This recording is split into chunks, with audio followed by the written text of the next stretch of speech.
Thiruvananthapuram medical കോളേജിൽ ചികിത്സ കിട്ടാതെ ഹൃദ്രോഗി മരിച്ചതിൽ അന്വേഷണ റിപ്പോർട്ട് നാളെ സമർപ്പിക്കും. വീഴ്ചയിൽ നിന്ന് പ്രാഥമിക അന്വേഷണ റിപ്പോർട്ട്. തുടർ നടപടികൾ മെഡിക്കൽ വിദ്യാഭ്യാസ ഡയറക്ടറുടെ അന്തിമ റിപ്പോർട്ടിന് ശേഷം.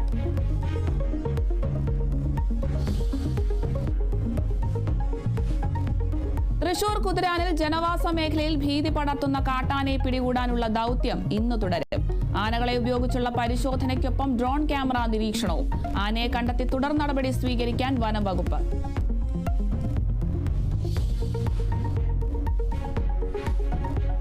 തിരുവനന്തപുരം പള്ളിച്ചൽ ഗാന്ധിനഗർ റെയിൽവേ അടിപ്പാതയുടെ ദുരവസ്ഥയിൽ വലഞ്ഞ് നാട്ടുകാരും യാത്രക്കാരും. കാടുമൂടി സാമൂഹ്യ വിരുദ്ധരുടെ കേന്ദ്രമായി മാറിയ പ്രദേശം സഞ്ചാരയോഗ്യമല്ലാതായി. മാലിന്യം തള്ളുന്നതും പ്രതിസന്ധി. പ്രശ്നപരിഹാരത്തിനായി അധികൃതർ ഇടപെടുന്നില്ലെന്ന് നാട്ടുകാർ. ഈ വെള്ളക്കെട്ട് മൂലം ഒരുപാട് ബുദ്ധിമുട്ട് അനുഭവിക്കുകയാണ്.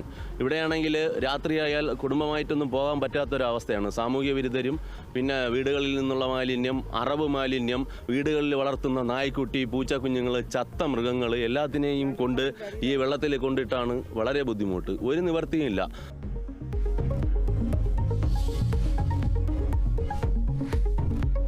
ബീഹാറിൽ പരസ്യ പ്രചാരണം ഇന്ന് അവസാനിക്കും. അവസാനവട്ട വോട്ടെടുപ്പ് മറ്റന്നാൾ. പ്രചാരണം കൊഴുപ്പിക്കാൻ പ്രമുഖ നേതാക്കളെ പങ്കെടുപ്പിച്ച ഇന്ത്യ സഖ്യവും NDAയും. വിധിയെഴുന്നത് 122 മണ്ഡലങ്ങൾ.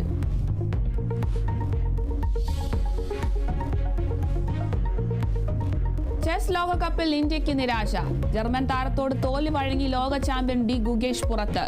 ഫെഡറിക് സാസനോട് അടിയറവ് പറഞ്ഞ് ആദ്യ ഗെയിമിൽ സമനില നേടിയ ശേഷം